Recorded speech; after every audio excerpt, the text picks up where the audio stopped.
boys and girls, and welcome to the concession stand here on the KB Radio Network. I am your host, Kevin Reed, and this is the review for the long-awaited action comedy film that stars Eddie Murphy, Beverly Hills Cop, Axel F, which is now currently on Netflix for all of you to enjoy. This film is directed by Mark Malloy, and also returning along with Eddie Murphy, we have Judge Reinhold, John Ashton, Paul Reiser, and Bronson Pinchot. And we have some new additions to this franchise: Joseph Gordon-Levitt, Taylor Page, and Kevin Bacon. And this go around, Eddie Murphy reprises his role as Axel Foley as he returns to Beverly Hills after his daughter Jane's life is threatened. She and Axel team up with her ex-boyfriend and some old pals, John Taggart and Billy Rosewood, to uncover a conspiracy. I make it no secret that I am a huge fan of the Beverly Hills Cop franchise. I absolutely hated Beverly Hills Cop 3. I don't make it a secret. And that film left such a bad taste in not only my mouth, but a lot of people's mouth. And you wanted to have the character of Axel Foley go out in a much better film than what we got in part 3. It's been, 30 years since the release of that film? And, all hope was lost. You kept hearing about maybe they were developing something. They even tried a TV show that didn't even get aired. And it just felt like all hope was lost. Eddie Murphy, he's gotten older. As of right now, he's 63 years old. Can he handle a role like this? Now, granted, the role of Axel Foley, it wasn't like he was doing Keanu Reeves style action in John Wick in these films. That never was the character of Axel Foley, I should say. But it's just getting up. He's getting up there. But black don't crack. He looks great for 63 years old. I think I look older than Eddie Murphy right now. He looks great for 63 years old. And this film, when it was announced, I was like, okay, let's see, find out it's coming out on Netflix. And no disrespect to Netflix, because Netflix has some great programs and movies that they release. But, it wasn't going to be released in theaters. And, you kind of have that doubt in your head. Is this going to be any good? Then you look at Eddie Murphy's filmography over the past 10 years, and you're like, oh, no. Especially revising a historical classic character. I say historical like it's a actual person, but a classic character as Axel Foley, like he did with Hakeem in Coming to America, and how they just pulled the bed with that film. And you're like, man, he's gonna do it again to Axel Foley. I am happy to report, I am so happy to report that Beverly Hills Cop Axel F was amazing. This movie checked every box that you want in a Beverly Hills Cop film. Everything about this movie worked. Everything. This was a return to form. This film felt like the original Beverly Hills Cop that was released in 1984. 40 years ago. It had the same tone. It had the same pacing. The jokes were just as funny. The action was just as exciting. It was everything that was missing from part 3. The last time we saw this character. It worked. It actually worked. And I'm blown away. Absolutely blown away on how good this movie is. I'm telling you, it's a struggle to put it into words. How Eddie Murphy was able to channel the character that he created 40 years ago. It's amazing how John Ashton was able to channel John Taggart from 40 years ago. Judge Reinhold channeling Billy Rosewood from 40. I mean, it's like they never left. They are the same characters, and we've seen these actors play different characters in between those 40 years. Isn't like that's all they have played. They've played different type of characters throughout their careers, and to come all the way back and go full circle and reprise these roles and still have that same chemistry, still have that same charm and charisma, and it just worked. It was a joy to watch that. Just for that alone, this movie is excellent. But it was more to it. It's more to the Axel Foley character. He's older now, and I respect this film a lot because we leaned into the fact that he's old. You know, he's not decrepit old, of course, but he's old. And the movie didn't shy away from that. It didn't make it like Axel Foley is still the same Axel Foley from 40, even 30 years ago or whatever. He is still Axel Foley inside, but out, he's a little slower. You know, he needs a little help with certain things and this, that, and the third. And the movie leaned into that, but still keeping the core of Axel Foley alive. Beautiful job. That's a testament to not only Eddie Murphy, but to the director and the writing in this film. Speaking of which, the director here, man, I've never heard of this young man, Mark Malloy. I don't know what he has done in the past. I tried looking up his filmography. I think this is his first film because I couldn't find anything. I could not find anything that he has done other than commercials that he's done in his native Australia. But other than that, nothing to this degree. And I'm shocked by that because this was an excellent job. This was like a seasoned director getting behind the camera and making this film. What a job. What a job. The pace never lets up. We start off with action, and it's action throughout, which is surprising to me because I wasn't expecting a lot of action in this film, but it got it. You know, I was expecting some. I mean, it's Beverly Hills Cop, you know, but I wasn't expecting a lot of action. But they had about maybe 4 or 5 action set pieces in this film. Big action set pieces. You know, now I'm not talking about just hiding behind a column and shooting type, you know, car chases with snow plows and box vans and police cars and helicopters. It was a lot going on in this film, action wise, and that is amazing to me. Good job by Mark Malloy. And he's another one that I kind of, you know, was skeptical about when they announced the director. Not that I had something against him, because like I said, I knew nothing about him. And that was the thing, because the 2 prior directors that they had announced, you know, when they were trying to develop this film in the past, you know, Brett Ratner at one time before he was canceled. Brett Ratner was considered as not considered, but he actually signed on to direct this Beverly Hills Cop film. Brett Ratner, he directed all the Rush Hour films and X-Men Last Stand, but we're not gonna talk about that. But he's a really good action director, but you know, he hasn't directed a film in many years. And when he stepped away, when that fell through, Adil and Bilal, the 2 directing duo who we all know from Bad Boys, the last 2 Bad Boys film, Bad Boys Ride or Die and Bad Boys for Life. And I was excited for that because I was like, they did a good job with the Bad Boys film. This was before I saw Bad Boys Ride or Die, but I was like, they did a pretty decent job with the last Bad Boys film.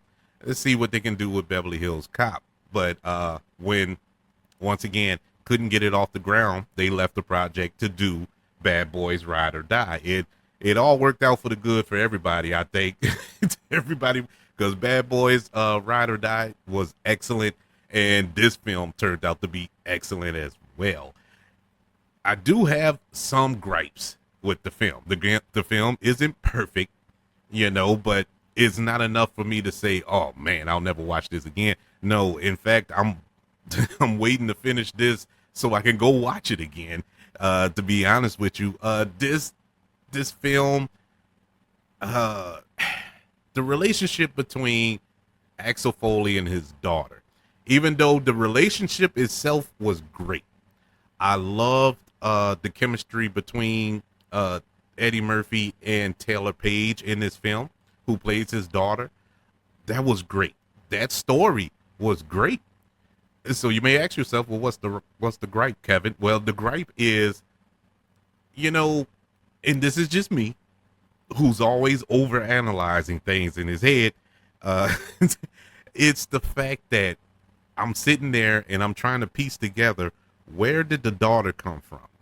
Because I'm thinking of the last film, which was part 3, of course, and the daughter was never mentioned. Now, going by the logic that they put in this film, she was alive. She was born by then. She actually was like maybe 4 or 5 years old at the time of Beverly Hills Cop 3. And I think that would have been interesting if he had a daughter and he was going to this amusement park thing. Now, of course, they never thought of that when they was making Bad Boys 3, that he would have a daughter. I get all that. I know, but it's just the way that was done. It was kind of, and they focused on the fact that she's 33 years old or 30, what he said, 33 or 34 years old, something like that, or maybe 32. And I'm like, well, that last movie came out 30 years ago, so actually she was 2 years old, and it just bothered me. That bothered me. Now I'm nitpicking. I'm fully acknowledging that I'm nitpicking, but it bothered me for a minute. And then the fact that Axel Foley was married when to Jane's mother, and they end up getting a divorce later on and moving to Beverly Hills, ironically. But who's the mother? The mother was never mentioned. The mother isn't like she passed away. They just said that if she did, they didn't mention it, but they didn't say who it was, and anything. It was never an indication that Axel Foley ever had a wife, and so that part kind of stuck with me too. Now, once again, I fully acknowledge 30 years ago, they never thought they was going to make a 4th film in 30 years. So they weren't thinking that far ahead. And so I get it. I understand that. But now that we are here, I got to look at it in its totality. I got to look at all the films, because these are all lumped up together. This is all canon.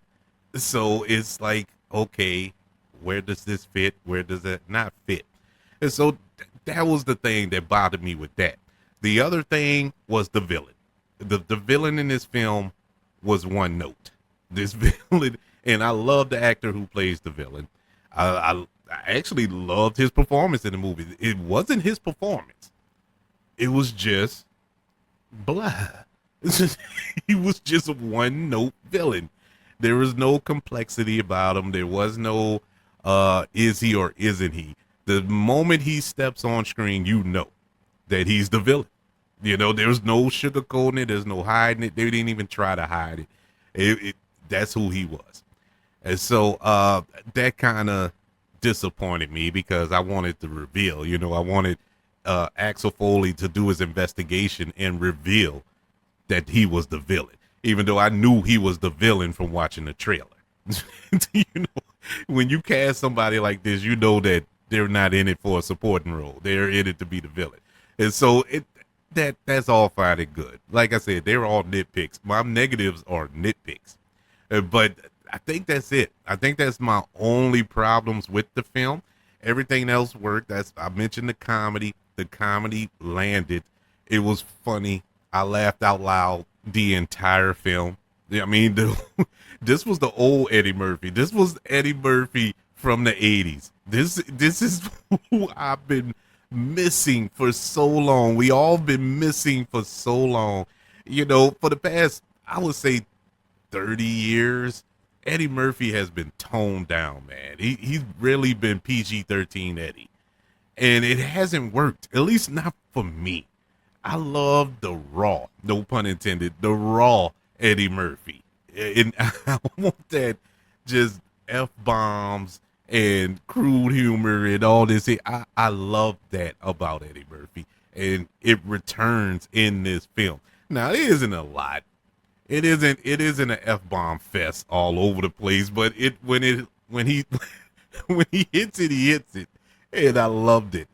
I love the line. I love the line. Now it's in the trailer, so I'm not spoiling it. I love when him and Joseph Gordon-Levitt's character meets for the first time, and he's going over Axel Foley's file, and he's like, "Yeah, you've been in Beverly Hills before. Yeah, back in 1984."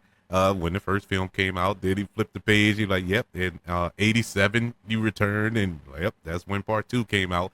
And he flipped the page again. He said, yeah, and again in 94. Well, that wasn't your finest hour, and we all that was like the best joke in the movie because it was self-deprecating. It was fully acknowledging that part 3 was hot garbage, and I was like, thank you, bravo, beautiful writing.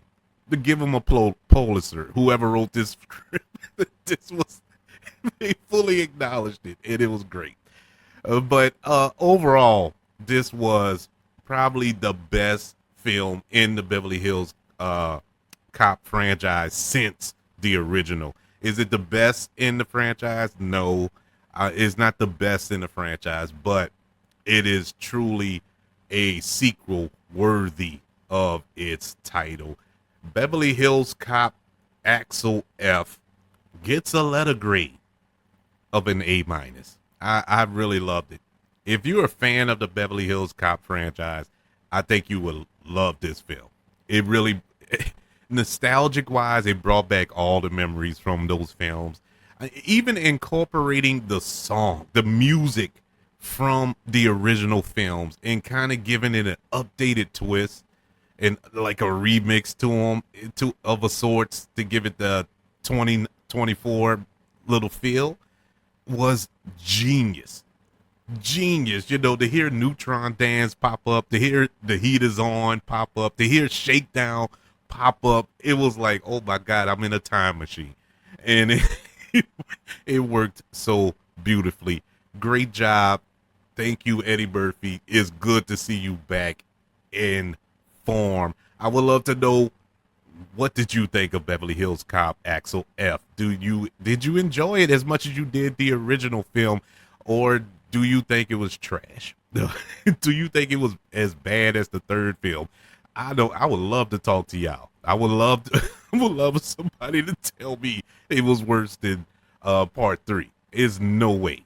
And I went into this movie, as long as it's better than part 3, I'm satisfied. And I was satisfied to the nth degree. It blew part 3 out the water. But I'm pretty sure there is somebody out there listening who disagrees with me, and that's fine. I'm not mad at you. I would just love to know your thoughts. Email the show, kbradiopodcast@gmail.com. You can also search for the show on all social media platforms. Just search for the KB Radio Network. Also, don't forget to subscribe to the KB Radio Network channel on YouTube and like this video if you don't mind. Also, ladies and gentlemen, don't forget about the 5 stars, the reviews, and sharing this show. If you're listening on Apple Podcasts, Spotify, iHeartRadio, wherever you are currently listening to the concession stand here on the KB Radio Network. Everybody, thank you for joining me for this review of Netflix new action comedy Beverly Hills Cop Axel F, which stars the great Eddie Murphy. Can't wait to speak to you on the next go around. Want you all to know that I love you. Continue to love everyone, and until we speak again, you all be blessed.